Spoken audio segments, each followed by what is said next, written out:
Hi there, welcome to Don's Workshop. This is my review of the Lego Lamborghini Countach. Well, here it is, completed, looking very good. We'll get back to the parts of the model, but first I'd like to go through the book. Very nice, and it has this picture to start.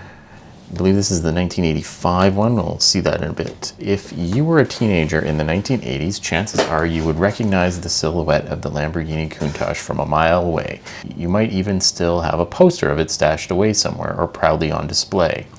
With a history spanning more than 50 years from the first LP 500 prototype revealed in 1971 to today, everything about the Countach is disruptive. The strikingly low silhouette with sharp angles and scissor doors and the exuberant roar of the V12 engine cemented the Countach as the literal poster child of the 1980s and well into the 1990s, and defined the super sports car genre of its time. Its groundbreaking, futuristic design fed right into the zeitgeist of pop culture. Like a classic work of art, its appeal is timeless. Its shape and bright colors made it an indisputable candidate for the Lego icon's medium.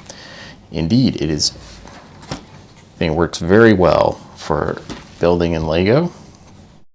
Now, the evolution of the Lamborghini Countach. So, over the decades, the Lamborghini Countach evolved with innovative technology and styles. This Lego model is inspired by the Lamborghini Countach 5000 Quattrovalle from 1985 to 1988, with nods to its distinguished predecessors. So, there's the first one in 1971, the LP 500, the 1973 Countach, the LP 400, 1978. LP 400S, 1983 the LP 500S, and then in 1985 the Countach 5000 Quattrovalle. And then you have 2021, bit of a gap there, Countach LPI 800-4, which is a hybrid electric limited edition, released for the 50th anniversary. Okay, so there's the back. Yeah, that's a very nice back there, or rear tail lights. From the Lego design team, this magical aura around the Lamborghini Countach still persists among car enthusiasts today, making it a perfect match for a Lego model. While straight lines seem like a natural form for Lego elements, shallow angles are some of the most challenging shaping tasks to accomplish with our building system. We developed several new elements and advanced building techniques for this model, including the iconic deep dish rims and wheel arches, to recreate the characteristic subtle angles, shapes, and proportions of this futuristic Italian design. It was an exhilarating ride working with Automobili Lamborghini SPA to bring this model to life in Lego form, complete with working steering and opening doors and bonnet. I'll get into that here. So here it is, as you talked about, with the opening doors. So we have the scissor doors, which are very nice. Open up, you can see right in there. The steering is a little bit different than some of the other models. They're using some Technic beams actually to do the steering, which is different than some where they tried to do just some Lego plates, I believe. And in the Corvette, that's pretty stiff. It didn't work great. And then we have these wheels where we double up the wheels on the rear, and they just got the single set on the back. That is a pretty neat thing. These are deep on the rear side, and then you put the deep side on the inside on the front ones. So it's just the shallow side on the front. So that is quite a nice way to deal with those rims. And then we also have the opening bonnet. So there we go. Nicely, quite easy to pop out there. And this engine compartment also opens.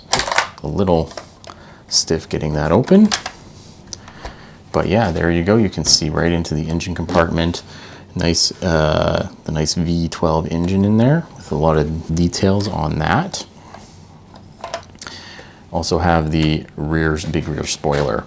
Like I said, it's got those tail lights, some of the printed parts on the back. The tail lights, as you can see, it's like it's got the single orange brick, and then it's got triples of the single plates for the red and white transparent lights. On the front lights, you can see underneath the window panels here, You can actually see the orange, transparent clear orange tiles, transparent clear tiles that are the headlights and the turning lights on the inside of this cover here. So that's a pretty neat detail that's in there. There's another printed piece there on the slope, and these are printed as well. So everything was printed on this. There was no stickers. And there's a tile on the steering wheel as well, round tile. It is a beautiful model, very accurate in its details. These taillights are great. We got just the little side mirrors here, and those front headlights are pretty nice as well. I like the doors. With the doors coming up, there's rubber bands in there to help hold it up. I think that's a nice addition. I don't know how well that's going to hold up over the long term, having those rubber bands in there, but it is a nice addition to help handle these doors. Some of the other models, the doors don't hold up too well after you've opened and closed them a few times. So that's a nice addition, because I believe that helps. You can just hold it up, or you can keep it closed, and it moves around a little to fit in there. So that's a neat movement on that. And that's what's great about these models. Not only is it looking very accurately detailed, but it also functions quite nicely with these parts. I really enjoyed this build. This was a nice build. It really comes together quite well.